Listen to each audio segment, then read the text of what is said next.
जिंदगी के सफर में कुछ मोड़ ऐसे होते हैं जो सिर्फ रास्ते नहीं तकदीर बदल देते हैं। ये कहानी है अमित की, एक सिंपल मिडिल क्लास लड़का जिसका सपना था एक अच्छी जॉब, एक अच्छी जिंदगी और एक लड़की जिसे वो दिलो जान से चाहता था। पर कभी कभी जब सब कुछ ठीक लगता है, यहीं से शुरू होती है अमित और माया की कहानी। प्यार, विश्वास और एक ऐसे राज के साथ जिसका असर सिर्फ इनकी शादी पर नहीं बल्कि इनकी पूरी जिंदगी पर पड़ने वाला था। अमित, हमारे परिवार वाले हमारा रिश्ता स्वीकार तो कर लेंगे ना? अरे तुम इतनी मायूस क्यों हो रही हो? ऑफ कोर्स हम दोनों के घर वाले हमारी बात मान जाएंगे।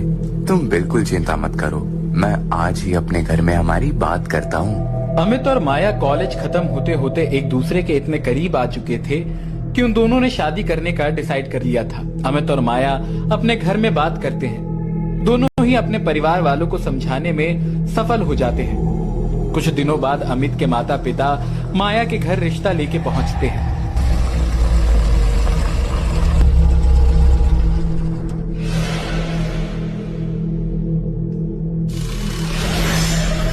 कहते हैं जब जिंदगी में सब कुछ ठीक लगने लगे तभी अंधेरा सबसे करीब होता है। अमित और माया के प्यार में जाति का बंधन एक रुकावट था जो खत्म हो चुका था। शादी की तैयारियां जोरों पर थी, सिर्फ एक कदम बाकी था, कुंडली मिलन। गुरु महाराज को बुलाया गया। दोनों परिवार, दोनों बच्चे सब एक जगह बैठे थे। हर किसी की आंखों में एक ही सवाल था, शादी की तारीख कब होगी। लेकिन जैसे जैसे महाराज जी कुंडली देखते गए उनका चेहरा बदलता गया। शुरुआत में शांत, फिर चिंता, फिर घबराहट और फिर एक खौफनाक सन्नाटा। उन्होंने देखा, फिर दोबारा देखा, तीसरी बार, चौथी बार, पर हर बार एक ही नतीजा। ये शादी नहीं हो सकती। अगर ये बंधन जोड़ा गया तो इस लड़की के गर्भ से एक बुरा साया जन्म लेगा। और इतना कहकर वो चुप हो गए, जैसे कुछ ऐसा देख लिया हो जिसे शब्द भी छू नहीं सकते। महाराज जी की बात सुनते ही पूरे कमरे में एक भयानक सन्नाटा छा गया। उनके मुंह से निकले बस कुछ शब्दों ने एक शादी के सपने को श्राप में बदल दिया था। माया एकदम से टूट गई। उसके रोने की आवाज उस कमरे की दीवारों से टकरा रही थी और अमित बेचैन गुस्से से, घबराहट से, बिना कुछ सोचे सीधा महाराज के चरणों में गिर पड़ा। महाराज जी, आप ऐसा कैसे कह सकते हैं? ये शादी मेरे लिए सब कुछ है। अगर कोई श्राप है तो हम उसे मिटा देंगे। हर एक उपाय, हर एक रीत, हर एक मन्नत मांगेंगे। बस आप कोई उपाय बताइए। महाराज जी चुप थे, ना आंखों में राहत, ना चेहरे पर दया। अमित बोलता रहा, गिड़गिड़ाता रहा, लेकिन महाराज जी का दिल नहीं पिघला। वो धीरे से खड़े हुए और बोले, विधाता के विधान को कौन टाल सकता है?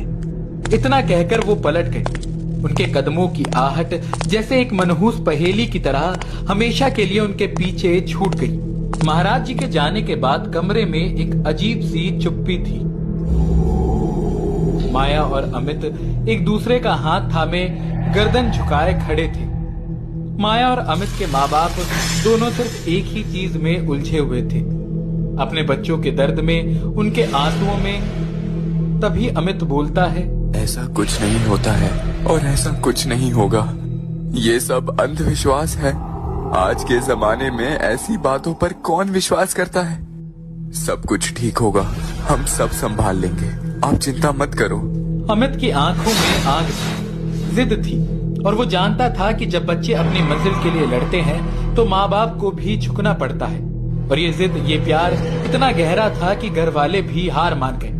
और जो डर था, जो चेतावनी थी, उसे सबने अपने दिल से निकाल फेंका। ठीक है, ये सब बातें हैं, लोग तो कहते रहते हैं, जरूरी नहीं कि सच हो। और इस तरह से 20 नवंबर को अमित और माया की शादी तय हो गई। शायद शादी की तारीख बहुत जल्दी तय हो गई थी और दोनों ने भी शादी करने में जल्दी कर दी थी। धीरे धीरे दिन गुजरने लगे और शादी की तारीख करीब आने लगी। 18 नवंबर की रात को अमित अपनी छत पर माया से फोन पर बात कर रहा था। उस दिन उसकी हल्दी की रस्म हुई थी और रात के लगभग 10 बजे थी। अमित अकेला छत पर घूम रहा था कि तभी उसे अचानक एक आवाज आई। अमित, तू यहाँ अकेला क्या कर रहा है? तुझे पता नहीं कि तुझे आज हल्दी लगी हुई है? और ऐसे टाइम पर अकेले नहीं घूमते। कोई भी बुरी शक्ति तुम्हें वश में कर सकती है। अमित मुड़ा लेकिन सामने कोई नहीं था। आवाज इतनी साफ थी कि उसे भूलना मुमकिन नहीं था। वो डर के मारे कांप उठा। उसने छत से नीचे देखा पर माँ नहीं थी। वो जल्दी से नीचे गया और देखा कि माँ तो नीचे खटिया पर सो रही थी। मन में एक सन्नाटा छा गया। अगर माँ यहाँ है तो फिर वो आवाज किसकी थी? इस बारे में सोचते सोचते अमित अपने रूम में जाकर सो गया। अगले दिन शाम को इनकी धूमधाम से शादी हुई। शादी के अगले दिन रीति रिवाज के मुताबिक दुल्हन की विदाई हुई। अमित और माया दोनों महाराज जी के पास गए और उनके पैर छुए, लेकिन महाराज जी की आंखों में एक अजीब सा डर था और वो बिना कुछ बोले चुपचाप वहां से चले गए। अगले दिन शाम को जब अमित अपने घर वालों के साथ बैठा हुआ था, तभी अचानक उसका फोन बजता है।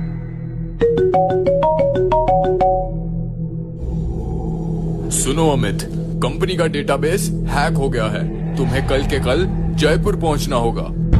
यार, ये क्या नई मुसीबत है? आज ही तो शादी हुई है और कल वापस से बाहर निकलना है।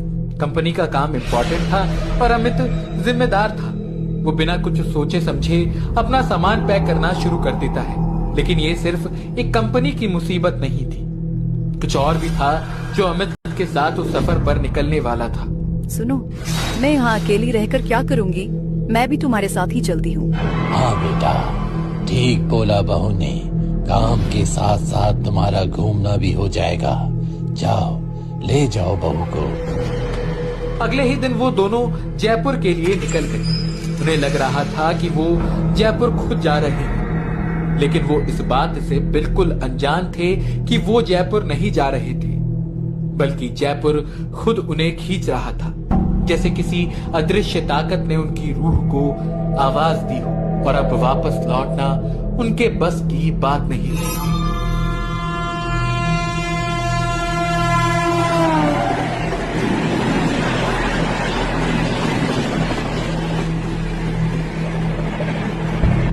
कंपनी में वर्कलोड इतना ज्यादा था कि अमित तो सुबह 9 बजे से लेकर रात के 8 बजे तक ऑफिस में ही रहता था। नई नई शादी हुई थी, पर ना वो अपनी पत्नी माया को घुमा पा रहा था, ना ही उसके लिए कुछ टाइम निकाल पा रहा था। लगातार करीबन 2 महीने तक अमित ने वहां बिना रुके काम किया और फाइनली सब कुछ सही हो गया था। सर, 2 महीने हो गए हैं, लगभग सब कुछ हैंडल हो गया है। मैं छुट्टी लेना चाहता हूँ। Yes, that's perfectly fine. You have done a great job. तुमने बहुत अच्छा काम किया है।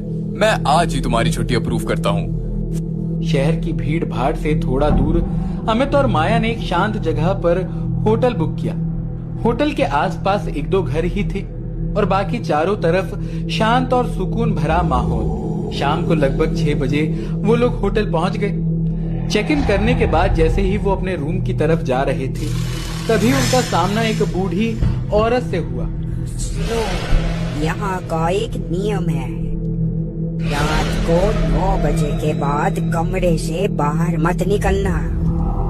जो भी खाना पीना घूमना फिरना हो 9 बजे से पहले निपटा लेना। उसके बाद कमरे को अंदर से बंद कर लेना, बाहर मत निकलना।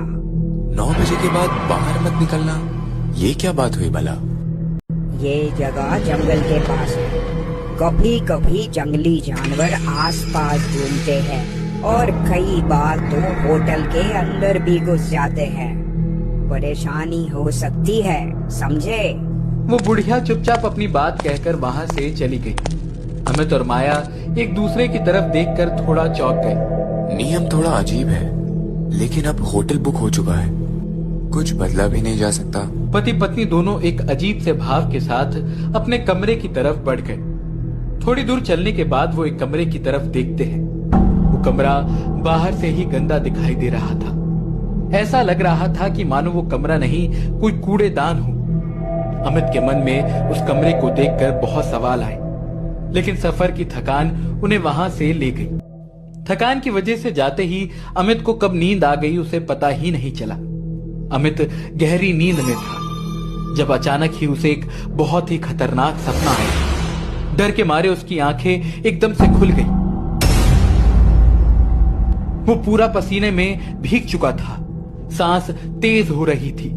उसकी नजर पास सोई अपनी पत्नी माया पर पड़ी। वो बिल्कुल शांत थी, गहरी नींद में। तभी अमित सोचता है कि अरे, लगता है शायद ये बस एक बुरा सपना था। अमित अपने आप को समझाता है और फिर से सो जाता है।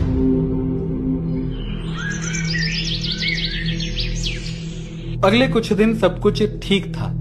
दोनों घूमते हंसते अपनी छुट्टियां एंजॉय कर रहे थे। सब कुछ नॉर्मल लगने लगा था।